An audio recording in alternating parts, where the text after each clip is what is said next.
Un mois dédié à la lutte contre les discriminations et pour l'égalité femmes-hommes aujourd'hui.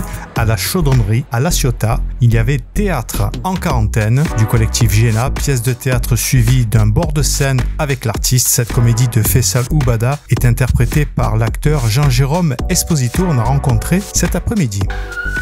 Je veux des fiches, mais pas n'importe quelle fiche. Je veux des fiches précises, totales, pointues, des kingfish.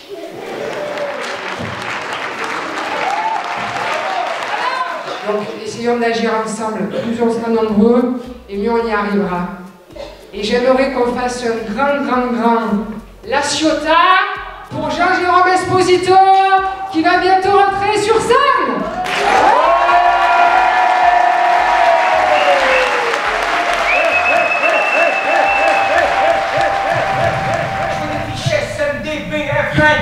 Des fiches sur les racailles, des fiches sur les chômeurs de trop longue durée, des fiches sur les SDF, des fiches sur les exilés fiscaux, des fiches sur les mecs qui font des fiches mâles, des fiches femelles, des fiches à papa, des fiches à maman, des fiches de pute.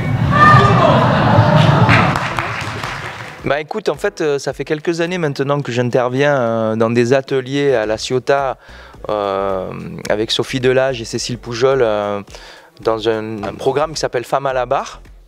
Et ben voilà, je continue ça cette année, je donne des cours d'improvisation, des ateliers d'improvisation. Et ce soir, je fais l'ouverture du festival contre les discriminations avec mon spectacle en quarantaine. Et on s'est dit que c'était sympa de faire un atelier sur la scène de la Chaudronnerie avec les gens qui viennent d'habitude aux ateliers que je donne ailleurs à La Ciotat, et puis il y a eu d'autres personnes, c'était un beau moment, ouais, je me suis bien amusé, je crois que les gens se sont bien amusés aussi. Juste avant le confinement, on l'a écrit en 2018, l'auteur c'est Oubada Faisal, on a coécrit, et ça parle en fait de la crise de la quarantaine chez l'homme occidental, voilà. Au départ, on a commencé à écrire sur des trucs un peu futiles, les hommes qui reprenaient les cours de salsa, ou qui se rasaient de près, qui se faisaient des coiffures, qui essayaient de rester dans ce didacte du jeunisme que nous impose la société. Puis après, en creusant, en écrivant, on s'est aperçu avec Faisal Oubada qu'il y avait derrière tout ça un vrai mal-être, des vraies problématiques sociales, et que la futilité de ces mecs qui essayent de rester jeunes, en fait derrière ça cachait des vraies problématiques sociétales. Donc on s'est attelé à écrire un spectacle qui s'appelle En quarantaine, et qui malheureusement a collé à l'actualité, donc après avec le Covid et avec les pertes de liberté, parce qu'on parle de ça aussi bien sûr dans le spectacle. C'est une grosse chatouille, c'est-à-dire que vous allez venir voir En quarantaine, vous allez rire. Ça fait maintenant un spectacle qui tourne, je dois le jouer depuis, ça fait à peu près 40-50 fois que je le joue. Donc normalement vous allez rire ce soir, je l'espère, il y a toujours un doute, hein, mais les 49 autres fois ils ont ri les gens. Et voilà, c'est une grosse chatouille, et c'est vraiment un spectacle satirique quoi, voilà, sur la société. J'ai peur que notre jeunesse, des watch, pro, c'est la famille, c'est le sein, c'est la balle.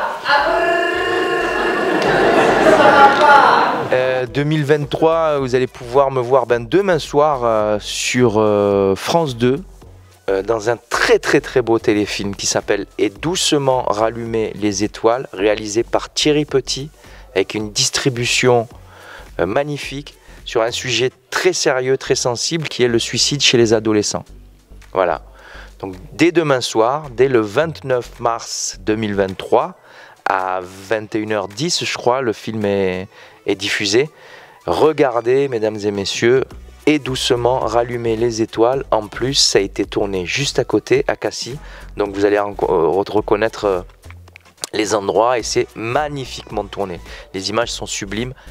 Et même si la thématique est difficile, c'est un très beau téléfilm, et mes camarades acteurs ont été fabuleux dans leur interprétation. Les amis, on espère que vous avez passé un bon moment. Alors n'oubliez pas, abonnez-vous, le petit carré rouge, le pouce bleu et la cloche, et on se retrouve juste après pour une prochaine interview, et à très bientôt les amis.